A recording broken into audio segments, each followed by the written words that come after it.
if I'm thinking of the right call, there's different people. Mr. Arnold is in custody, by the way, Your Honor. He's arrested on or about the 6th day of January 2015 outside of Club Crucial.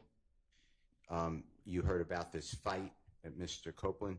He's arrested outside, and I believe he's charged with either a small amount of marijuana or a gun or something to that effect. Okay.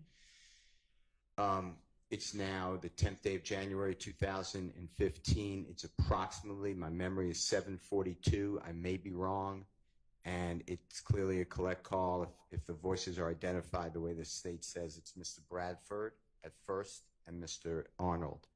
But then there's another woman who's on the phone, who I am not going to stipulate who it is, and she gets on the phone and supposedly says something potentially about Mr. Williams. I am objecting to that portion if that person's not testifying. The person I believe it is, but I'm not stipulating, is Miss Morton, and I heard today that the state said that they will wait on the Honorable Douglas Weinstein to call Miss Morton to promote the alibi defense for Mr. Kendrick. So I would move to exclude that portion. There's other portions, and I just have to get my notes, Your Honor, but I can do that, that are not relevant. They're talking about, I don't know, the jail food, or I don't know. I don't want to make specifics, sure, but it's nothing to do with anything happening in our case. Okay. So understanding, at least I'll respond not to the jail food, but because that was at most a few words, but this is, we believe, calls between co-conspirators who are Mr. Arnold reaching out at first. I believe he may have initially had one purpose for reaching out, but the conversation turned to an alert or an informing of the current status of something that had just occurred. We believe that the thing that had just occurred that is a part of the larger conspiracy that is count one is the murder of Donovan Thomas. This is Mr. Arnold reaching out to Mr. Bradford, Mr. Arnold asking, you know, what's up, how things are, how are y'all doing, and Mr. Bradford saying some shit just occurred. He's, we believe, being intentionally selective with his words, and Mr. Arnold is asking where other people are. Miss Morton gets on the phone. Mr. Arnold specifically asked where Mr. Williams is. Ms. Morton says to Mr. Arnold, "Hey, Goldilocks." Mr. Arnold at some point had his hair dyed blonde gold, but she references him. And at some point, of course, Mr. Arnold asks, just to speak to the idea of we don't know who it is, Mr. Arnold asks Mr. Bradford, who is that? And Mr. Bradford, I think, says Bushi. And as they are apprising one another of what is happening outside the jail, as they're apprising Mr. Arnold of what's happening outside the jail, we believe that this whole conversation is a conversation between co-conspirators serving to inform each other of the current status of the conspiracy, which therefore furthers the conspiracy itself. It serves to maintain a certain level of cohesiveness among them, and each one of the people who are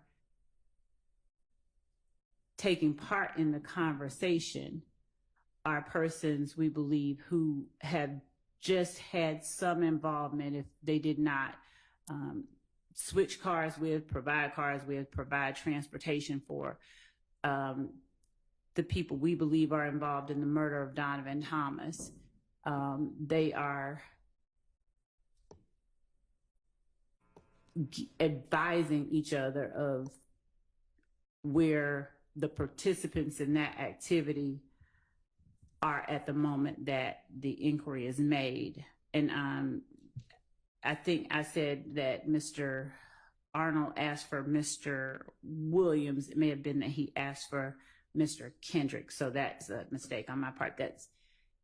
He asked where Yak was. And I think that they, in responding where one of them was, Mr. Arnold was told that they were either with Mr. Williams. There was a reference to their current locations. And at this point, the entirety of the conversation, we believe is one that is informative, one that falls squarely under the co-conspirator statement category. So at the very least, there is that. We do intend to inquire of Mr. Arnold about that. I don't know what he's gonna say. Okay. But so it has two. We believe that it would be introduced in one of two ways. So if Miss Morton is the person who answers the question of where Mr. Kendrick is and says where somebody else is as well, are you contending that she's an unindicted co-conspirator? Oh, she is. We believe that she is, yes, an unindicted co-conspirator. She is, we're not saying that she, participated in the murder of Donovan Thomas, but in as much as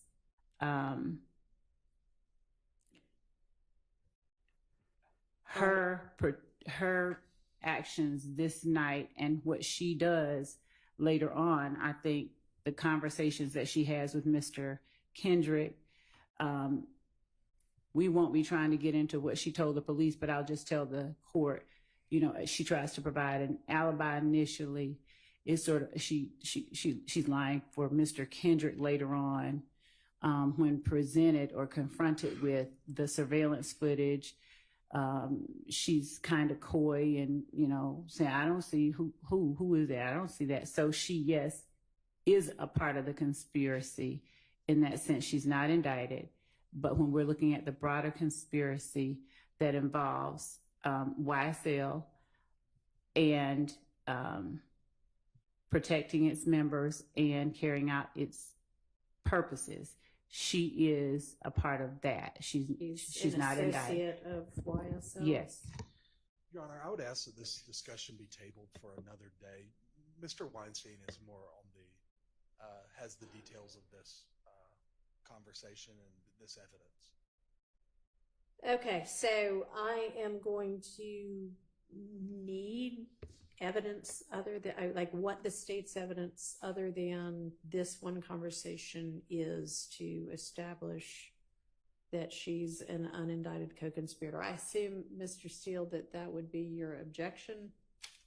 Yes, I have a series of objections under 24-801D2E, and specifically, and a good case I think is Stafford, STAFFORD versus State, 312, Georgia, 811, it's in Division 5A, as in Elisa, 865 Southeast 2D, 116, 2021. And Your Honor, my position is going to be just the law, like you've been articulating. The state first has a requirement by a preponderance of the evidence that a conspiracy existed, and which is what I focused on and what the court just focused on, that the Honorable Court focused on, that the conspiracy included the declarant and the defendant against whom the statement is offered, and the statement was made during the course and in furtherance of the conspiracy. And when you hear the recording, you may make determinations that one, if it is Miss Morton, if someone can identify her voice, that she is not a part of the conspiracy, and that would break the chain. And two, it may be a, quote, spilling of the beans, because the entire conversation is nothing to further the conspiracy. If anything, and I'm not saying there's any conspiracy, but if anything, it's very vague and something happened. And I'm not saying that personally, I'm going to argue that it does not further conspiracy. So there's many different objections that I will have. All right. So that is something we need to come back to. Yes, Your Honor. And so far, I apologize. Go ahead. So far, to my memory, and please correct me, someone, I don't believe there's any testimony about Miss Morton in this entirety of the case. That's my belief. And the state just said that they potentially, I know they could change their mind, but potentially not going to even call her. I'm not certain what when Mr. Steele says there's no testimony about Miss Morton. I'm not sure if he means there's not any that's been presented, or he hasn't seen where any could be presented in discovery, because I think that any has been. Yeah, he's nodding his head in affirmation.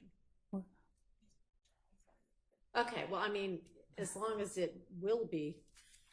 Yes, and I know that we've already shown the surveillance footage at the gas station. This is just in terms of the idea of Miss Morton. She's the person getting out of Ariel Bax's car, getting into the Pontiac Bonneville that Javaris Bradford is driving initially, that then Deamonte Kendrick gets out of and walks to another car and comes back and ultimately gets into the driver's side of. This is the video from the gas station that's the night of? Yes. Okay.